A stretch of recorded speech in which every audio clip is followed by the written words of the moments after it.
A lie cannot survive a journey through the blood. Sooner or later, it meets an ancestor who remembers the truth. And for a specific group of people who built their entire reality on a lie about you, that meeting just happened. They thought the old records were sealed, that the original contract was dust. They paraded around with a title that was never theirs, spending an inheritance they never earned.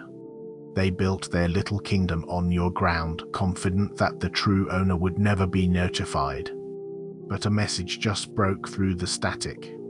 It wasn't an email. It wasn't a text. It was a verdict from the source. A message from your grandfather. And it just declared their spiritual bankruptcy. Chapter 1. The message that broke the seal. There are messages, and then there are assignments.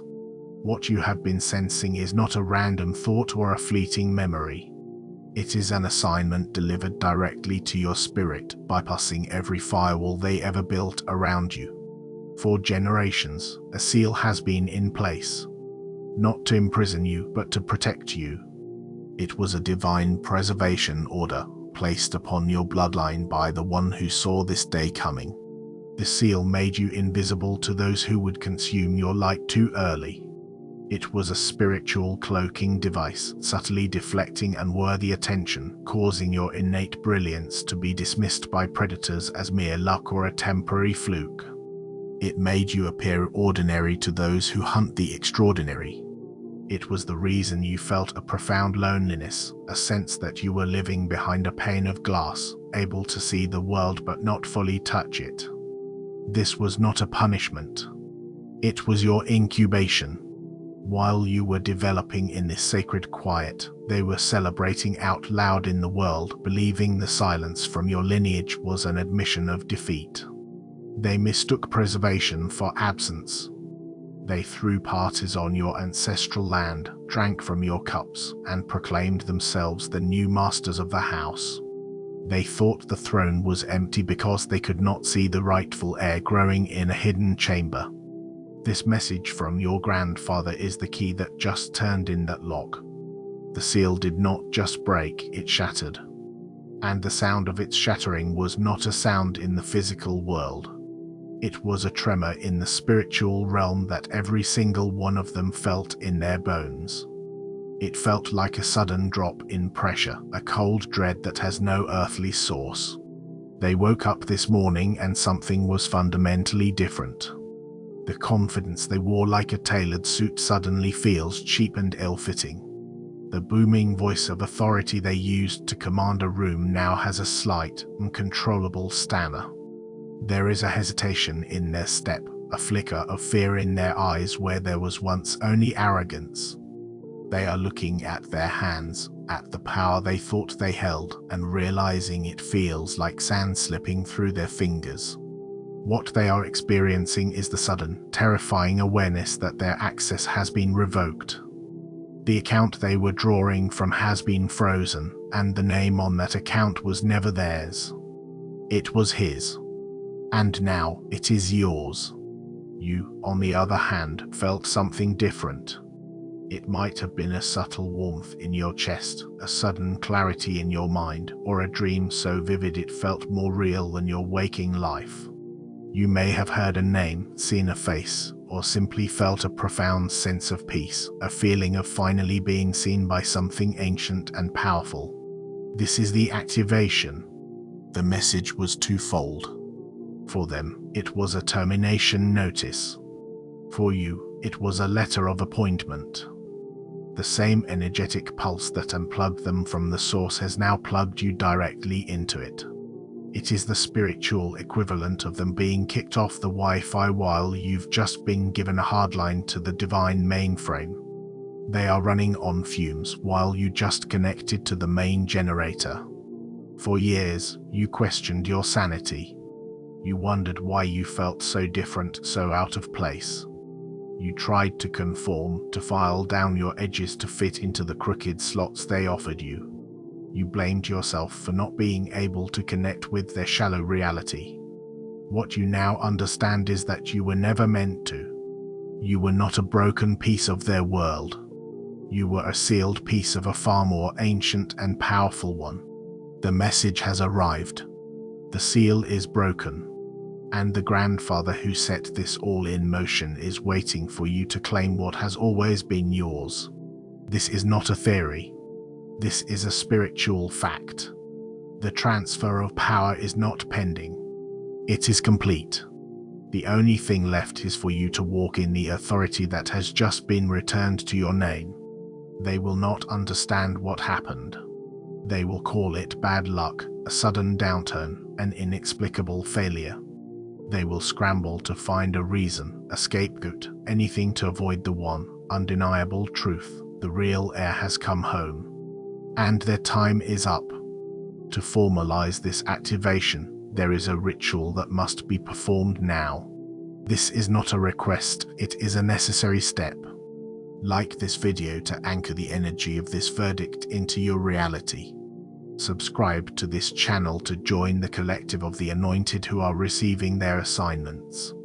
In the comments, type the divine code 77 as your energetic signature, signaling to the heavens that you have received the message and accept the terms of your inheritance. Finally, let this video play again in the background. Its frequency will recalibrate your subconscious, saturating your spirit with the truth of your activated bloodline. Do this now. Chapter 2, The Inheritance They Cannot Fake. Let's be clear about what this inheritance is. They want you to think it's about material wealth, about property or money. That is the shallow language they understand. So they will search for a lost will, a hidden bank account, a legal loophole. They are looking in the wrong dimension. The grandfather's inheritance is not written on paper, it is encoded in your DNA. It is a legacy of resilience, vision, and favor that cannot be forged, stolen, or counterfeited. It is an inheritance of spiritual fact, and it makes their entire world an illusion. For years, they have been living off the interest of your bloodline's power. They were spiritual squatters, occupying a frequency that did not belong to them. Like any squatter, they grew comfortable over time, starting to believe the house was truly theirs. They redecorated the sacred halls of your lineage with the cheap, gaudy trinkets of their ego. They even changed the locks and hosted parties, laughing loudly as they spent your spiritual currency, confident that the true owner was dead and buried. They studied you, copying your phrases and mannerisms, trying to reverse engineer your natural charisma. But it was all a performance. Their success always felt fragile and brittle because it lacked the foundational substance of truth. They put on a good show. They built systems, hierarchies, and organizations that looked impressive from the outside, but were hollow on the inside, running on a stolen, diluted energy source: yours. This is why your life has often felt so draining. You were unknowingly powering their charade. Your struggles, your heartbreaks, your moments of doubt, these were the fuel for their false kingdom. They created situations designed to trigger your energy, to make you bleed your power so they could collect it. They became students of your triggers, professional button pushers who knew exactly which old wound to press to get the energetic reaction they needed to siphon off. The betrayals were not random, they were calculated extractions. Your tears of frustration watered their garden of false success. Your nights spent staring at the ceiling, racked with anxiety, paid for their comfortable, dreamless sleep. The isolation was not a coincidence, it was a strategy to keep you from discovering the true source of your own power and realizing you were the generator for their entire grid. Every time you felt small, they felt big. Every time you questioned your worth, their counterfeit confidence grew. They needed you to believe you were nothing so they could pretend to be everything. They were parasites dressed as kings, and you were the unknowing host. In the coming days, you will begin to have flashbacks, moments of chilling clarity where you remember a past betrayal and suddenly connect it to a promotion or windfall that person received immediately after. The transaction was always there, you just weren't allowed to see the receipts until now. The grandfather's message was a divine audit. It was heaven's forensics team showing up unannounced. This ain't your cousin on Facebook with a paragraph. This was a full-scale spiritual investigation with real receipts. And when they ran the numbers, they found a massive discrepancy. The energy they were spending did not match the energy they possessed. There was an external, unauthorized tap into a sovereign line. The message cut that tap cleanly, instantly. The result is that they are now forced to run on their own power, and they are discovering, in real time, that they have none. Their entire operation was a bluff, and the universe just called it. You, however, are now experiencing the opposite.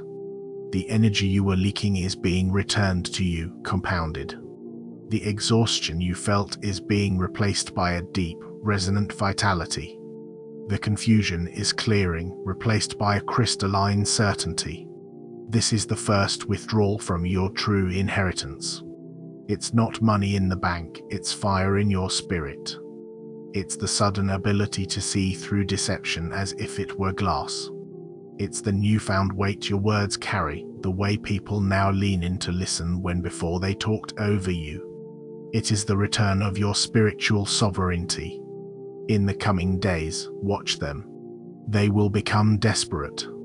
They will try to reconnect to you, to provoke you, to get any kind of energetic reaction. Their provocations might look like sudden apologies, fake concerns, or even renewed attacks and slander. Do not be fooled. This is not about you. It is about them trying to find the plug they were just disconnected from. Their tears, titles, or tantrums are meaningless now. They are ghosts at a feast they can no longer taste. The inheritance they pretended to have was the glow of your light. Now that the light has been returned to its source, they are left in the cold, dark reality of their own making. Your resilience was not an accident, it was the quality of the gold they were trying to imitate. Your sight was not paranoia, it was the blueprint they were trying to steal.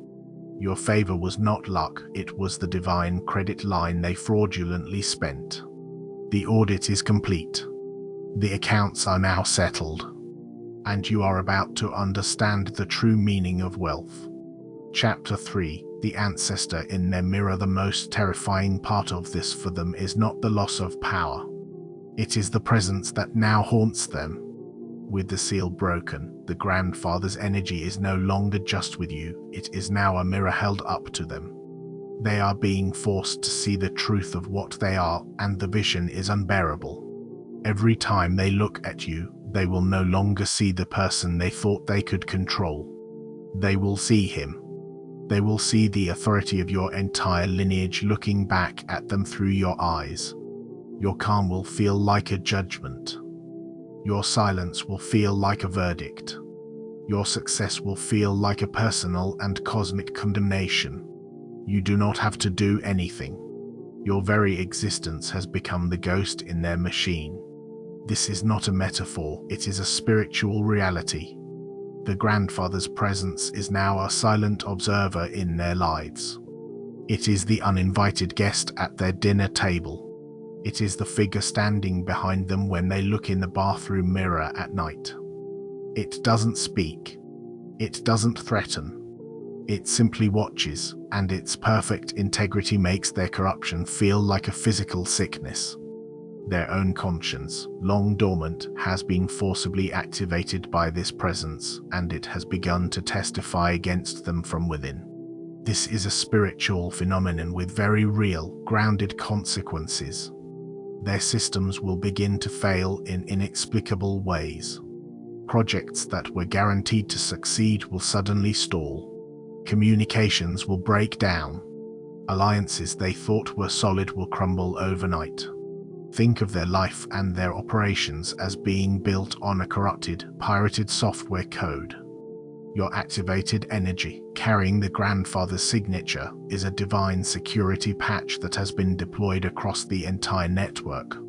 It is not attacking them, it is methodically scanning for and deleting anything that is not aligned with the original, truthful source code. The lies are being flagged as malware. The deceptions are being quarantined. The entire fraudulent system is being restored to its factory settings, which means their additions are being erased. They will be looking for a technical glitch, a human error, a traitor in their ranks. They will never find it, because the problem is not in their system, it is in their spirit. Their very foundation is being digitally dissolved. You will begin to hear whispers. Did you hear what happened to so-and-so? It all just fell apart. They had it all, and then overnight, it was gone. People will be baffled, unable to connect the dots. But you will know. You will recognize the signature of the grandfather's work. It is not chaotic destruction, it is precise surgical dismantling. It only removes what was built on a lie. Anything true, anything authentic, remains untouched. This is how you know it is a divine intervention and not just a stroke of bad luck. They will try to slander you, to blame you for their downfall. They will launch campaigns to discredit you, to paint you as the villain. But they will find that their words have lost their power. The accusations will not stick. The lies will sound hollow and desperate, even to those who once believed them. It is because they are now arguing with an ancestor. They are trying to slander a spiritual principle, and it is impossible. Their attacks will only serve to reveal their own corruption. It's like throwing mud at a sunbeam. The mud just falls to the ground, and the light remains pure. This haunting is also internal. In their quiet moments, they are being confronted. The face they see in the mirror is starting to look less like them and more like a composite of their own deceptions. The sleep they once enjoyed is now filled with unsettling dreams. The peace they bought with their lies has been repossessed. Their own mind, once a fortress of self-justification, has become a courtroom where their own memories are the prosecution. Every lie they told, every person they harmed, is now replaying on an endless loop, not as a distant memory, but as a fresh, vivid event. The grandfather's presence acts as the judge, silently compelling them to watch the testimony of their own soul. They are living in a constant, low-grade panic, because they can feel a presence they cannot name, an observer they cannot see. It is the weight of the truth. It is the spiritual fact of the grandfather's return, and it is a pressure their fragile reality cannot withstand. You do not need to seek revenge. You do not need to expose them. Their exposure is an automatic, internal process that has already begun. Your only job is to stand in your own light, to embody the inheritance. The more you become yourself, the more their false world dissolves. You are the living proof that their story was a lie, and every breath you take is a testament to the truth that just erased them from the equation. Chapter 4: Deciphering the codes of your bloodline. For your entire life, you have been receiving fragments of this inheritance without understanding what they were. The strange sense of knowing things you were never taught. The sudden insights that saved you from disaster. The ability to read a person's true intentions behind their carefully constructed mask. You were told you were too sensitive, that you were overthinking, that you were making things up. What they called paranoia was actually discernment. What they called daydreaming was actually vision. What they called weirdness was your spirit trying to read the codes of your own bloodline. The grandfather's message did not give you these gifts, it simply gave you the user manual. It activated the full suite of software that has been dormant within you since birth. Now, you must learn to use these tools with intention. The first tool being sharpened is your internal compass. For years, it was scrambled by their interference. You doubted your own intuition because they constantly gaslighted you, telling you that your north was south. Now, that compass is recalibrating. In the coming weeks, you will be presented with choices, opportunities, and people. Pay close attention to the very first, instantaneous feeling. It will not be in your head. The head is where fear lives, where pros and cons are debated into confusion. This feeling is in your body. It is a resonance in your bones, a vibration in your chest, a clear signal from your gut. It's either a calm, warm expansion that says yes or a cold, tight contraction that screams no. Distinguish this quiet knowing from loud desire. Desire screams for what it wants, intuition calmly states what is. This compass is the grandfather's wisdom speaking directly through your cellular structure. It is your non-negotiable truth detector. Trust it above all else. The second tool is your voice.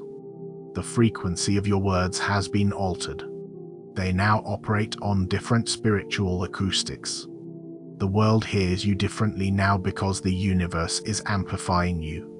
Your words echo in the spiritual realm and create real, tangible ripples in the physical. This means you must become impeccable with your language.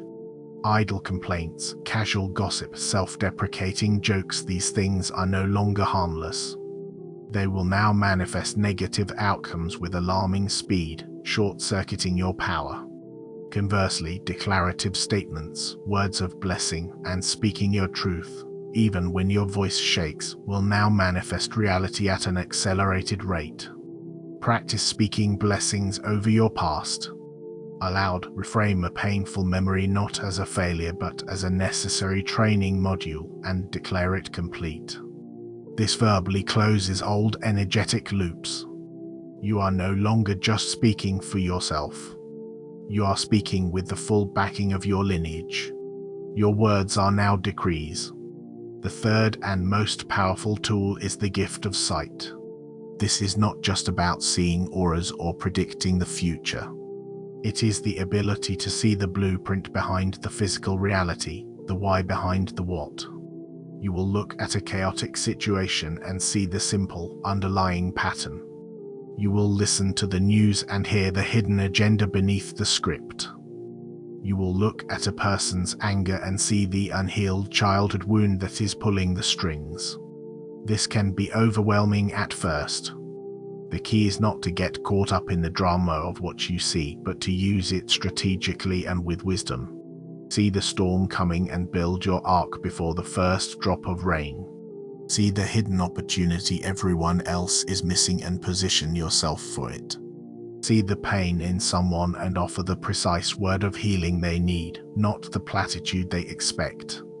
Your sight is not for judging the world, it is for navigating it with grace and power for yourself and for those you are assigned to protect.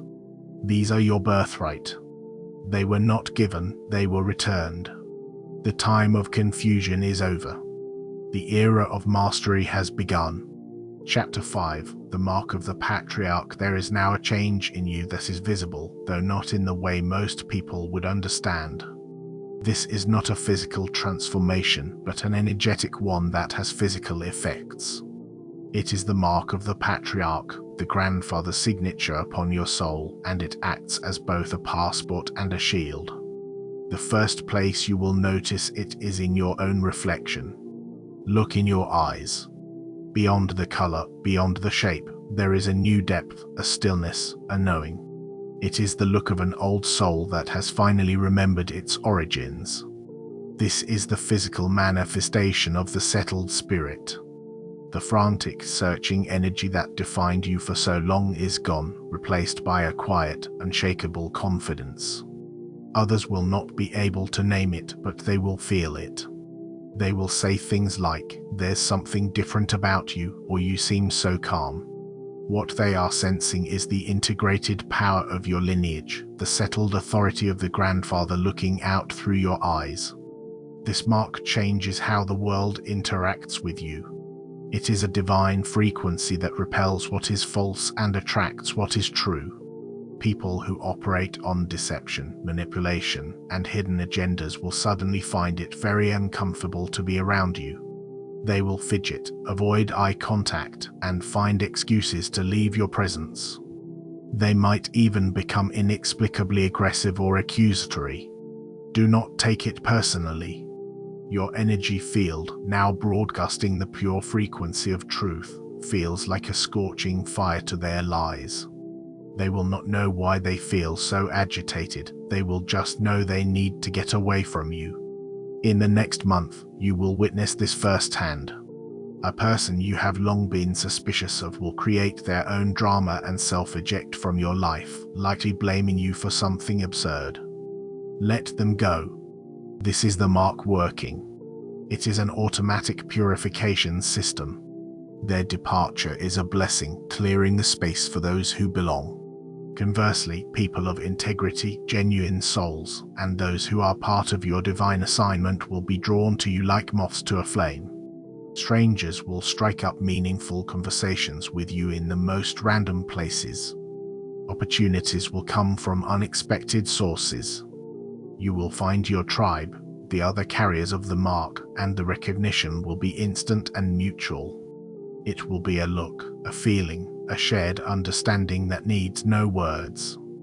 Information, books, symbols, and crucial knowledge will begin to find you. You will think of a problem, and the solution will appear in a headline or a conversation you overhear. The mark acts like a magnet for everything you need for your mission. Animals may also react differently to you, showing an unusual calmness or affinity. Nature itself recognizes the signature of truth. Your personal space, your home, will begin to feel like a sanctuary. Even inanimate objects in your home will seem to hold a different charge. The space will feel energetically cleaner, as if a layer of spiritual dust has been wiped away. This is because the mark extends to your immediate environment, consecrating it as sovereign ground where only truth can comfortably reside. The air will feel cleaner. The quiet will feel more profound. Those with heavy, chaotic energy will find excuses not to visit, claiming it's too intense for them. They are right. The frequency is too high for their comfort. Your body itself will begin to change. Aches and pains that were caused by carrying the weight of their lies and your own sealed potential will begin to dissolve. You may find yourself needing less sleep but feeling more rested. Your cravings may shift towards cleaner, more vibrant foods. This is your body physically catching up to your spiritual upgrade. It is purging the dense energy it was forced to hold and making room for the high-frequency light of your inheritance. Treat your body like the sacred temple it is. It is the vessel for this incredible power. The more you honor it, the more clearly the grandfather's energy can work through you. The mark is not a brand on your skin, it is an irrefutable glow from within. It is the proof of your authenticity in a world of copies. It is the grandfather's way of saying, "This one is mine." And it is the one thing your enemies can see, cannot touch, and will forever envy. Chapter 6. The spiritual repossession. The transfer of power is now moving into a new, more tangible phase. This is the great repossession. Everything that was stolen, diverted, or blocked from your bloodline is now being returned. This is not a passive process. It is an active, divine reclamation happening on your behalf. You need to understand that every opportunity they stole, every idea they took credit for, and every bit of favor they siphoned off created a spiritual debt. For years, they were living on a credit card in your name. The grandfather's message was the final bill, and it is now due in full. The universe operates on a principle of perfect balance. For every bit of energy stolen, an equal and opposite value was placed in a divine escrow account under your name. It was never truly gone, just held in trust until the day of your activation. Now, that account is being liquidated and transferred to you with compounded interest. This will look like a series of sudden and fortunate events for you, and a series of sudden and unfortunate events for them. The repossession will be perfectly symmetrical. If they stole a business idea from you, you will see their business crumble while a new, far superior one lands in your lap. If they slandered your name to get a promotion, a truth about them will be revealed that gets them fired, while a better position opens up for you. The universe does not deal in vague punishments, it deals in precise rebalancing. An opportunity you thought was long gone will reappear, but better. A door that was slammed in your face will swing wide open, while a door they walked through with arrogance will be sealed shut behind them. The very people who ignored you will now be seeking your counsel. The recognition they craved will be bestowed upon you without you even asking for it. This is not karma in the slow, traditional sense. This is an accelerated, precise, and systematic redistribution of divine assets. It is a market correction for the soul. You must be prepared for this. The sheer speed of this return can be disorienting. You may feel a sense of guilt or pity as you watch them lose what they built. Release that immediately. You are not responsible for their downfall. Their choices, their deception, their spiritual fraud are the sole cause of their collapse. What you are witnessing is not a tragedy, it is justice. It is the balancing of the scales. Pity is an energetic cord. To pity them is to throw them a rope, allowing them to potentially attempt to tap back into your energy supply. Your compassion must now be detached, like that of a surgeon who understands a diseased organ must be removed to save the body.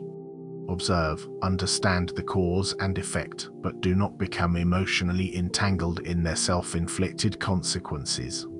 Your only responsibility is to graciously receive what is being returned to you.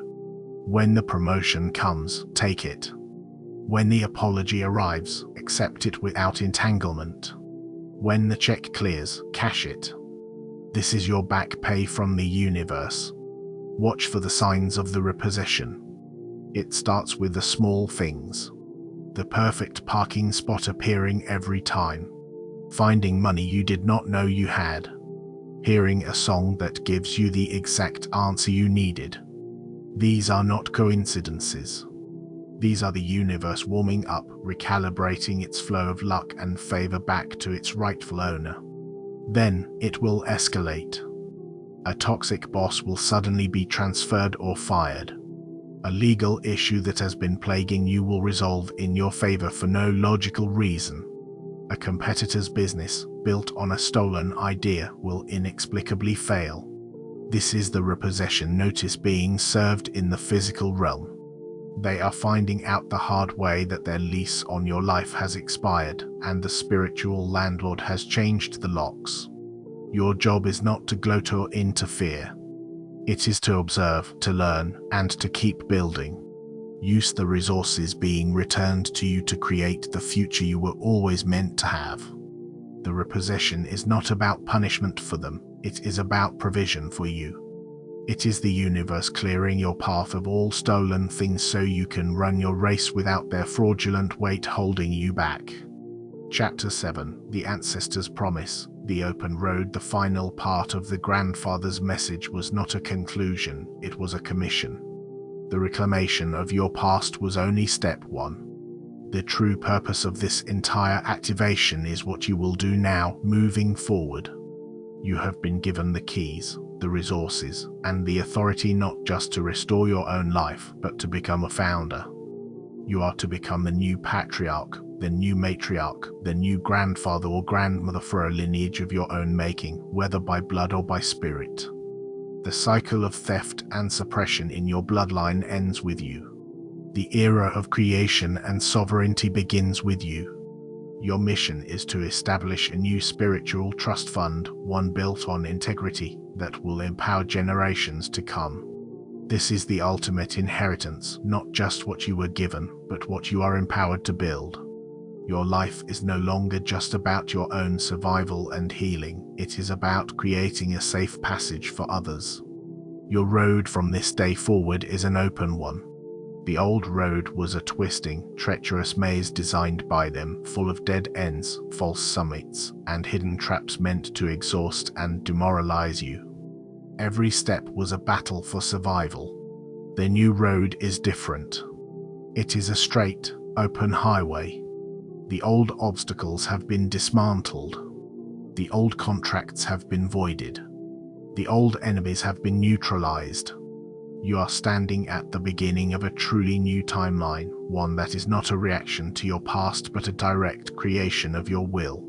The challenges you face on this new road are not traps from enemies, they are assignments from the divine, designed to strengthen and elevate you, not to diminish you. They will feel like exciting puzzles that perfectly match your skills, energizing you with each solution. The fear you once felt about the future will be replaced by a profound sense of purpose. You will no longer wonder what you are supposed to do. You will simply know. The next step, the next idea, the next right action will appear in your mind with absolute clarity. This is the Grandfather's guidance system, fully online. Your only job is to trust it and to walk. Do not look back. There is nothing there for you. The people and situations that are dissolving from your life are part of the old, collapsed timeline. Trying to revisit them or make sense of them is like trying to have a conversation with a character in a movie that has already ended. They cannot hear you, and they have nothing new to say. Their reality has forked away from yours. Your focus must be entirely on the road ahead. You are moving from a state of defense to a state of creation.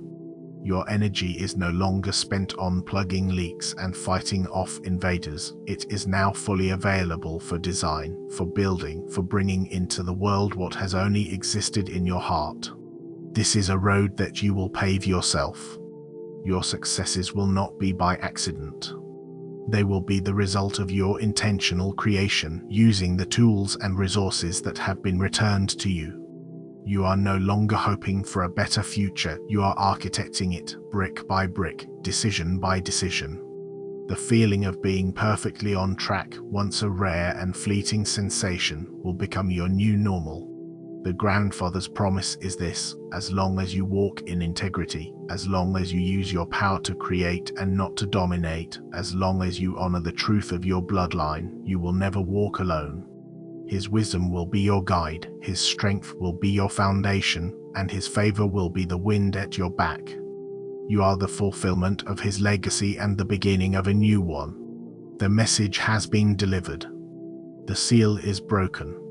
The inheritance is secured. The repossession is complete. Now, the real work, the real joy, begins. Step onto the open road. Do not hesitate. Your destiny is not something you find, it is something you build. And you were born to be the architect.